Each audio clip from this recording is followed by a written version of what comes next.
வணக்கம். இந்த வீடியோவில் 14/8/2026 சற்று முன் 4% புதிய DADR அகவலைப்படி உயர்வு சார்ந்து அரசு ஊழியர்கள் மற்றும் பென்ஷனர்களுக்கு 2 குட் நியூஸ் சார்ந்து தகவல் குறித்து விவரங்களை பார்க்கலாம். மத்திய அரசு ஊழியர்கள் தற்போது அதிக எதிர்பார்ப்புடன் காத்திருப்பது அடுத்த அகவலைப்படி உயர்வுக்காகத்தான். குறிப்பாக ஜூலை 2026 முதல் அமலுக்கு வரக்கூடிய DA உயர்வு எவ்வளவு இருக்கும் என்ற கேள்வி எழுந்துள்ளது. இதற்கு இடையில் 8வது ஊதியக்குழு தொடர்பான விவாதங்களும் தீவிரமாக நடைபெற்று வருவதால் அரசு ஊழியர்களுக்கு வர இருக்கும் மாதங்கள் முக்கியமானதாக பார்க்கப்படுகின்றன. இந்த ஆண்டு தொடக்கத்தில் மத்திய அரசு அகவலைப்படி மற்றும் அகவலை நிவாரணத்தில் 2% உயர்வை அறிவித்தது. ஜனவரி 2026 முதல் இந்த உயர்வு அமலுக்கு வந்தது. இதன் மூலம் மொத்த DA 58%லிருந்து 60% உயர்ந்தது. இந்த உயர்வு அரசு ஊழியர்களின் சம்பளத்திலும் ஓய்வூதியர்களின் வருமானத்திலும் கணிசமான மாற்றத்தை ஏற்படுத்தியது. இப்போது அடுத்த கட்ட உயர்வாக ஜூலை 2026க்கான DA உயர்வு குறித்து பெரிய எதிர்பார்ப்புகள் உருவாகியிருக்கிறது.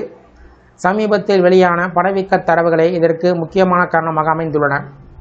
அதனுடன் எரிபொருள் மற்றும் மின்சார செலவுகள் உயர்ந்துள்ளது. பெட்ரோல், டீசல் மற்றும் CNG விலையில் ஏற்பட்ட மாற்றங்கள் நடுத்தர வர்க்க மக்களுக்கும் தினசரி பயணிகளுக்கும் கூடுதல் சுமையினை ஏற்படுத்தியிருக்கிறது. இந்த சூழ்நிலையில் பணவீக்கத்தின் தாக்கத்தை சமாளிக்கக்கூடிய வகையில் அரசு ஊழியர்கள் அதிக DA உயர்வை எதிர்பார்த்து வருகின்றனர்.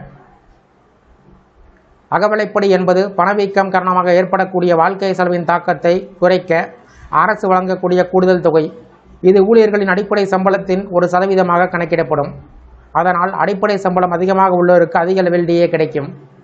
தற்போது கிடைத்துள்ள AICPE தரவின் அடிப்படையில் ஜூலை 2026 முதல் DA சுமார் 3 முதல் 4% வரை உயர வாய்ப்பு இருப்பதாக கணிக்கப்பட்டுள்ளன. குறிப்பாக 2026இல் AICPE குறியீடு எண் மார்ச் மாதம் 149.1 ஏப்ரல் மாதம் 149.9 மே மாதம் 150.8 இருந்தது. ஜூன் மாதம் இது சுமார் 151.7 என்று கணிக்கப்பட்டுள்ளது. கடந்த 12 மாத சராசரி AICPE குறியீடை வைத்து கணக்கிட்டால் ஜூலை 2026 முதல் 63% அல்லது 64% அகவலைப்படி உயரக்கூடும்.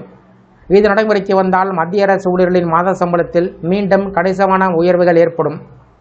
இந்த DA உயர்வு 7வது ஊதியக்குழுவின் பரிந்துரையின் அடிப்படையில் கணக்கிடப்படுவது குறிப்பிடத்தக்கது. அதே சமயம் 8வது ஊதியக்குழு தொடர்பான அறிவிப்புகள் வர இருப்பதால் அரசு ஊழியர்களுக்கு வரக்கூடிய காலம் பல நல்ல செய்திகளை கொண்டு வரக்கூடும் என்ற நம்பிக்கை நிலை வருகிறது. இந்த வீடியோ குறித்த உங்களுடைய கருத்துக்களை கமெண்ட் செக்ஷனில் கமெண்ட் பண்ணுங்கள். இந்த வீடியோ பிடிச்சிருந்தால் வீடியோக்கு ஒரு லைக் பண்ணுங்கள். இந்த வீடியோவை உங்களுடைய நண்பர்கள் மற்றும் உறவினரினருக்கும் ஷேர் பண்ணுங்கள். நன்றி.